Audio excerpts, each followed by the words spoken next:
This is the San Diego Young Republicans podcast.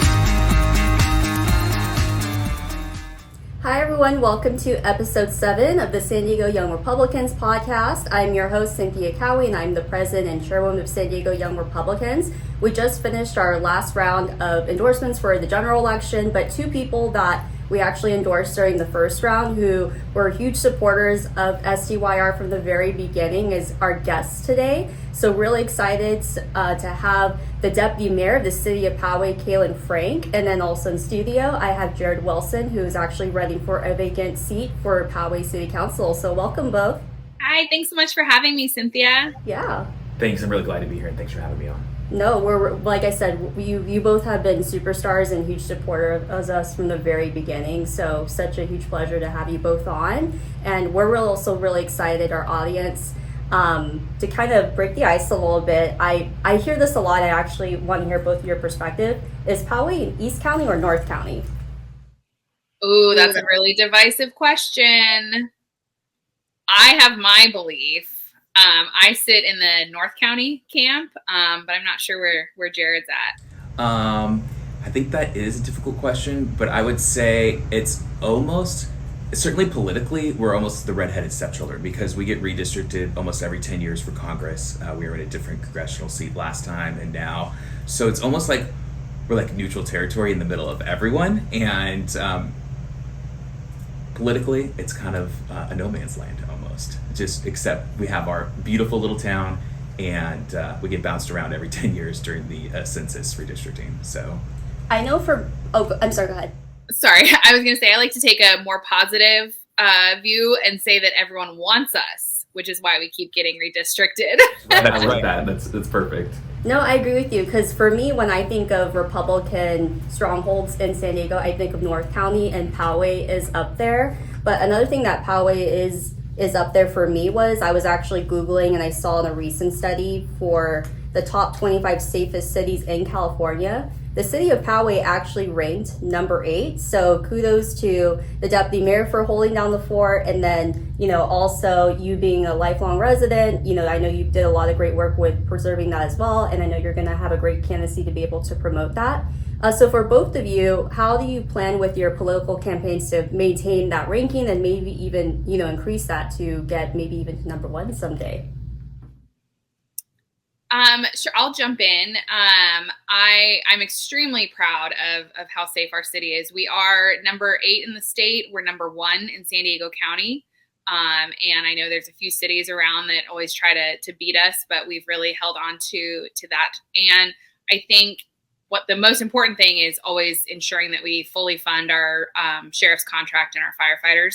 I'm extremely proud to be endorsed by both the Deputy Sheriff's Association and our Poway Fire Association, because ultimately they're the first line of defense. They're the ones showing up, protecting you, saving lives. I think safe not only means safe from crime, but also safe if you're hurt, if you need help. And we have extremely well-trained first responders that are life-saving.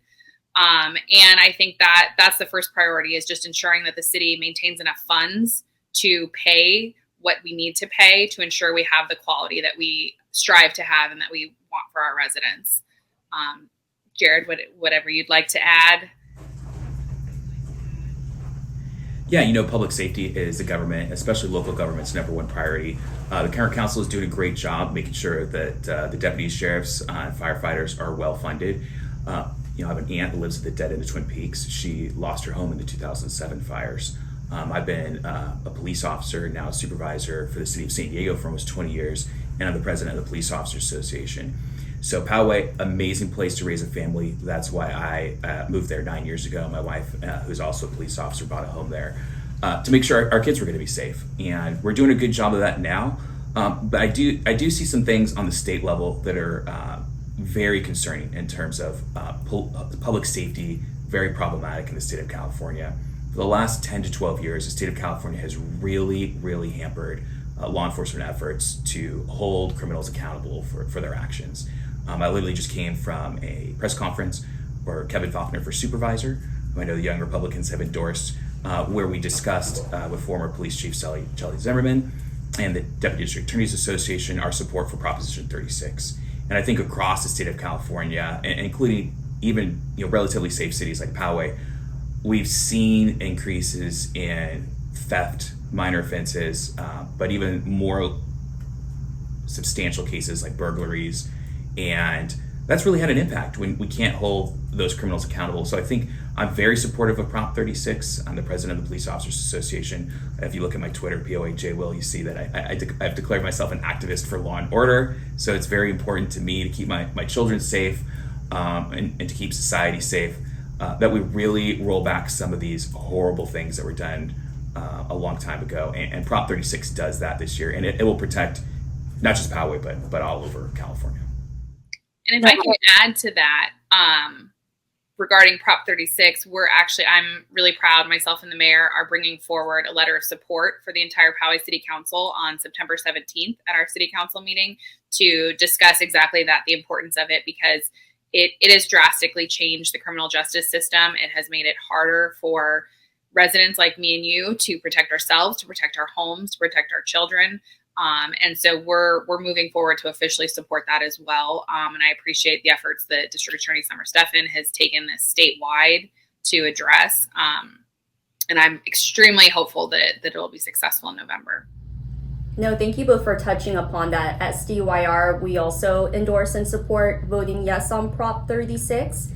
We're very optimistic about it, especially how public safety, but in particular, what's interesting about this proposition, it seems like there's a lot of bipartisan and just crossover support with both the Democrats. So it just goes to show that public safety, it's a very black and white issue and very non-polarizing, but also really critical as well. You touched upon you and your wife having homes and purchasing and just having, residency in the city of Poway. I know for me as a millennial, like the ability or the possibility of wanting to buy my first home is really daunting, but just like the affordability and the accessibility to be able to own one just seems really scary and also seems like a pipe dream, which is really unfortunate. And I have a background working in local government, so I know from the municipality side, there's a lot of area of opportunity for our local elected officials, more so than even state and the federal side, to support this issue. So I'd love to be able to get both of your takes, on this issue of housing affordability and, what policy proposals you have for the city. Do you want to go, Jared, or do you want me to jump in? Sure, I'll jump in. So I felt that same struggle trying to buy a home when I was a new police officer working the streets with my wife back in 2006, 2007. And it was a very similar situation where home prices really started skyrocketing out of reach of people who protect our cities, who educate our folks, who have the regular middle class jobs. And home ownership has absolutely gotten out of reach of our middle class. And the middle class is what makes America strong. It's very problematic, some of the legislation that has come out of Sacramento over the years. It's very frustrating, the amount of things that it takes to build a home, all the extra additions. I'm actually doing an addition to my house right now. And my house is very safe. I have lots of smoke detectors, but because of state law, I had to add almost $7,000 worth of hardwired smoke detectors in a house that I'm very diligent about our fire safety. Those are the kind of regulations that we see from Sacramento. While they have a good heart behind them, but then the reality sets in of like, these are unfunded costs and unfunded mandates from Sacramento. They've taken away a lot of local control over housing issues. And it's very frustrating what Sacramento has done. I know I have a couple of friends who are building homes right now in the northern section of town, my district in Poway. And it is very difficult to build a home. Now, these are lots where homes were burnt down in the 2007 fires. And Poway the Developmental Service Department does much better than a lot of the other local agencies. There's so many regulatory issues that are problematic to building a home right now in the state of California. It's taken them 10 years to do. So that is something we can always take a look at, always improve on. I think Poway is better off than most of the cities in this county. I know it's leaps and bounds better than the city of San Diego in terms of regulatory issues. But we can always take a look at it and see what we can move forward on. Yeah, I think those are great points, Jared. My biggest frustration, and full transparency, I'm an elder millennial, I guess you would say. And my husband and I have not been able to purchase our own home. And we chose to live in Poway and make the sacrifices we needed to make because it's where we wanted to raise our children. But that struggle is absolutely a reality for me. I think one of the most frustrating things I've seen being in this role is that really Sacramento is talking out of both sides of their mouth. They continually hammer on local jurisdictions that you have to build housing. We are giving you requirements. We are giving you these RENA numbers, these regional housing numbers that you need to identify, you need to build. They've taken away a lot of that local control to say, these aren't the types of developments we want. These developments are too dense, or they don't include enough single family homes, or we want more variety of housing types. All of these things, these decisions have been taken out of our hands, which traditionally that's really been the core role of a city, is land use decisions. So we're losing a lot of that control and being told by Sacramento, you must build housing. But then we're also being told we are going to continue to raise the costs of construction of housing through all of these regulations, through requirements like project labor agreements, all of these things that raise the prices, that when a developer comes to build in your city, all they can think about is how to recoup their costs and make a profit, because in reality, they are there to make a profit, and the home buyers bear the burden of all of the actions happening in Sacramento. And so the frustrating thing for me is finding where we can be effective. I think at the city, we have tried to address any unnecessary red tape that we have had that has made it costly and onerous on homeowners. Things like the minor development review application, which costs money and time for residents. We've actually eliminated that altogether, and really looking at how we can streamline and better the process. But ultimately, we don't, at the city of Poway, we have not added a lot of regulation or gone above and beyond what the state of California requires for building codes and permits and all of that. And so we're really trying to navigate the process as well and figure out where we can be effective. But it's a really kind of a lose-lose situation when you're looking at what action is being taken that we have to follow. We aren't receiving a lot of help to address these housing issues, real effective help. No, I appreciate you educating not only me, but also our community about it as well, because I do agree, unfortunately, Sacramento, even for me, I always get humbled and reminded they're far away, but the laws that are coming in, it really does trickle down all across the state. And it's unfortunate that even in like a very, stronghold of city of Poway, how you all are still, restricted in going through those things. But I do appreciate the advocacy and the work that's being done, but definitely huge area of opportunity when you're elected and when you're reelected to focus on this issue. So for both of your campaigns, I guess we could start with Caylin first, and then we can go to you second. But for your reelection and election campaign, whether it's public safety or housing, like what would you say are both of your like top three priorities, like when you're elected over the course of tenure of your 4-year term? Great question. I think that when I look at Poway, I talk to a lot of folks that are really happy living in Poway.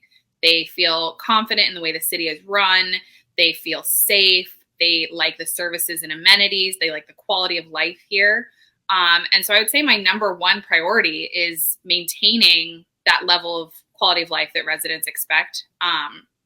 Obviously, you mentioned housing. It costs a lot to live here. And the reality is that comes with expectations of what kind of city you are.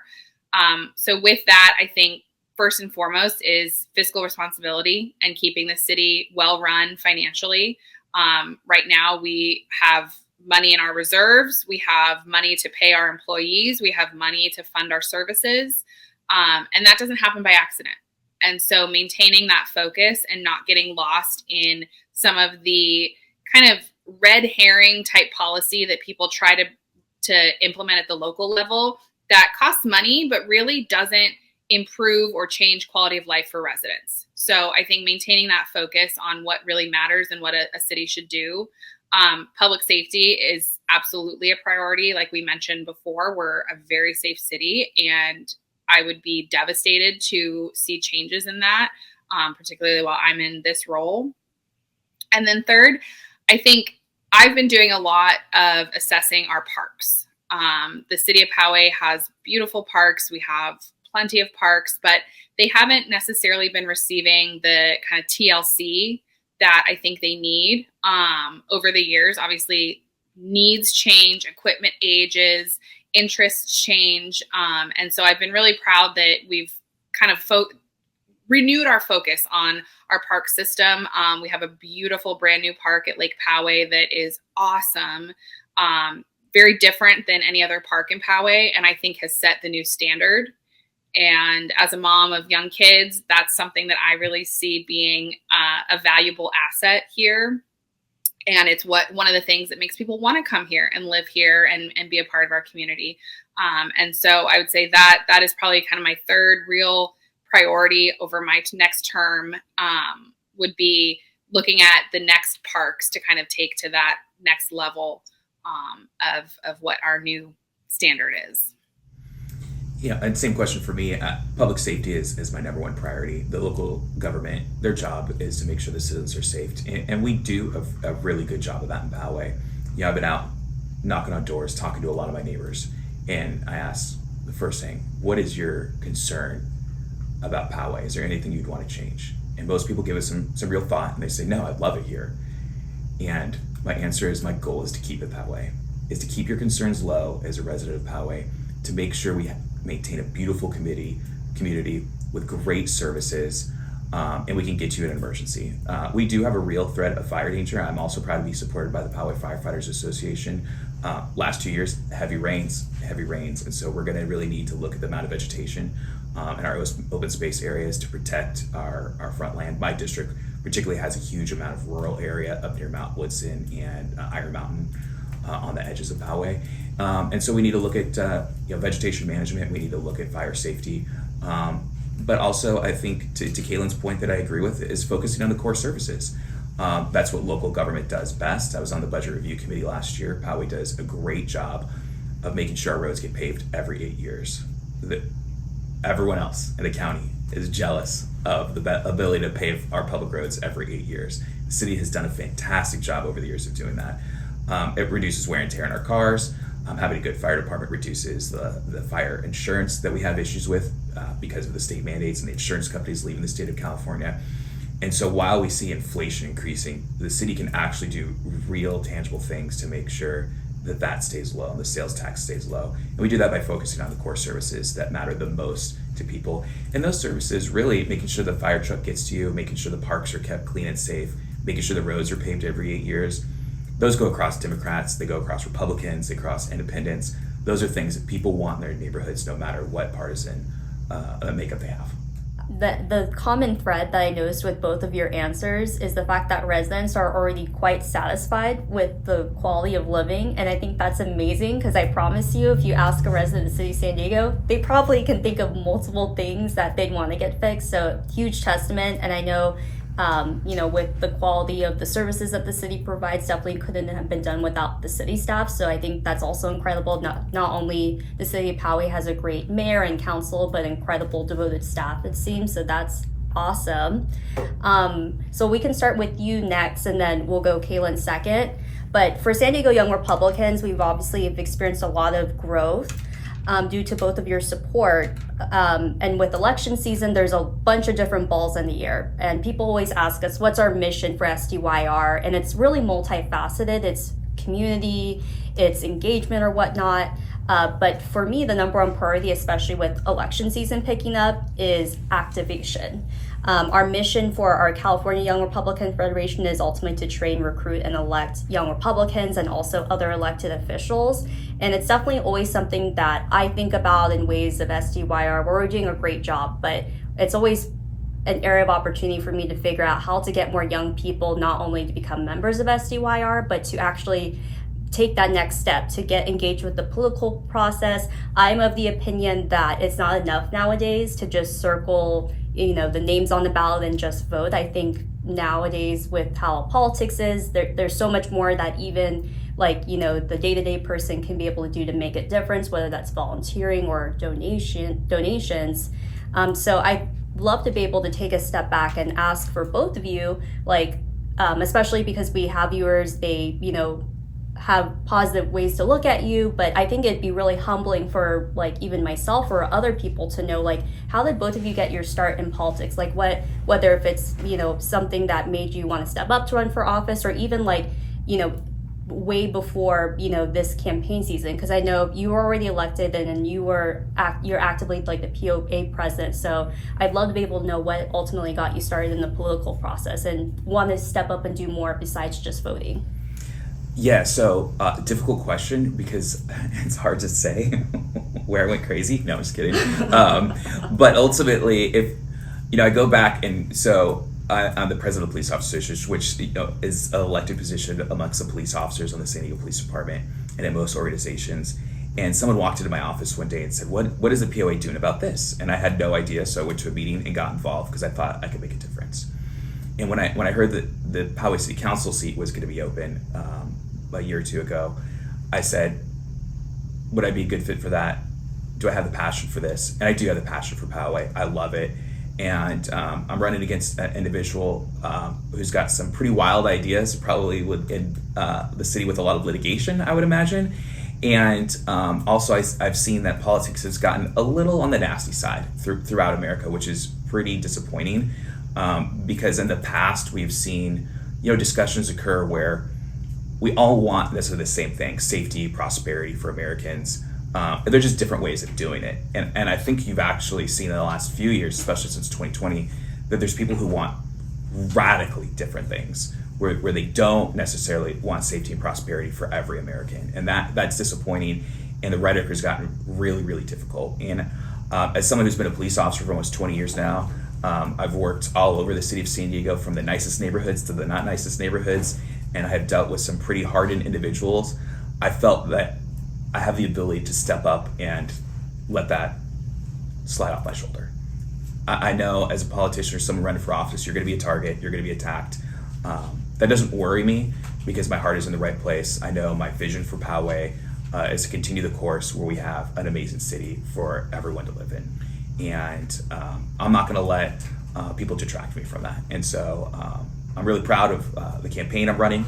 I'm proud of the support I have. I have over 20 endorsements. I appreciate Deputy Mayor Frank for her endorsement. The entire elected city council has endorsed me, along with over 20 other elected officials throughout San Diego County and many organizations. And so we're on a great path to victory, and we're going to keep Poway on the right track. How do I follow that? That was great. I think for me, my interest in public service probably started at an early age. Both my parents were on the sheriff's department in San Diego, and really, I think to be a police officer or any type of first responder, there has to be a desire to serve your community. And so I think that kind of value was really instilled in me at an early age. And then I had the up close and personal experience of having my mom run for city council in the town that I grew up in, Encinitas, and watching her kind of navigate that and really understanding and learning what local government does. And I don't know if you guys can see my shirt, but my shirt actually says "Local Elections Matter." And that was really a lesson I learned early. And I think there's still a lot of adults that don't always grasp the importance of local elections and really what's impacting their quality of life and the things that they value. And so that was a great education, and it kind of started me on a path of getting involved in public policy and government. Worked at the county for 11 years for County Supervisor Bill Horn, who taught me a lot about conservative values, limited government, really where government should be in someone's life and where they should not be. And I've carried that with me. And so when my husband and I moved to Poway, we had a 3-month-old daughter, and I was kind of at a juncture in my career. And I actually met Mayor Voss at a meeting and talked to him a little bit about how I'd moved to Poway. I worked for Supervisor Horn, and, just loved living there. And he pointed out that there might be an opportunity on the city council. And that was something I had always said I would never do because I'd been too close to it and seen, as Jared was saying, how nasty it can get. And really, people that step up to run for office, I have respect for every single one of them, whether I disagree or not with what they are running for. It takes a lot, and it really is service of good to the public to be able to do that. So I talked about it. I thought about it. I realized that I was living in a city with a city council made up of 5 men with grown adult children, having very different perspectives on maybe what they valued in the city, what conversations they wanted to have. And it kind of came down to, if I don't step up, who will? And I think a lot of people who end up in positions like this kind of have that realization. It's also why I end up being things like cookie mom for my daughter's Girl Scout troop, and, helping coach Pop Warner cheer, and all of those things is I think a lot of people have those moments of, if I don't do this, it's not going to get done. And for me, that was certainly kind of what led me to running for office. And I'm really grateful that I love it even more than I thought I would. It's really gratifying to be able to do things to help make the city that my kids are growing up in really special and great. So that's kind of what brought me here. And I think the biggest thing for anyone thinking about it is to really know your motivations, be true to yourself on why you're doing it, be true to yourself on your core beliefs and what your perspective is on government. Because I think I've had the experience of running against opponents that I don't think had clear visions of what they stood for, what they believed in. They were listening to white noise. They were getting caught up in social media antics, and they had no true core belief system that helped them make decisions. And the worst thing you should be is unpredictable in how you feel about something as an elected official, because people are voting for you thinking that what you've told them is your perspective is your perspective. And so for me, it being very clear on that and true to yourself is what will make you successful in this field. You definitely shouldn't have been self-conscious about your answer, because it was just as incredible as Jared's.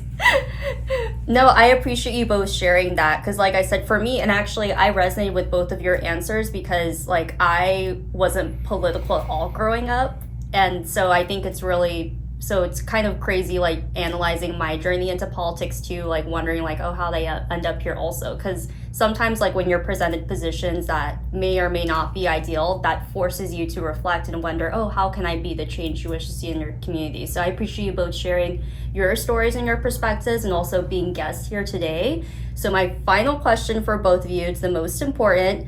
So it's kind of a twofold. One is, which district do both of you live in and running in? So that way we can make sure we have as many voters, like making sure they look for you on the ballot.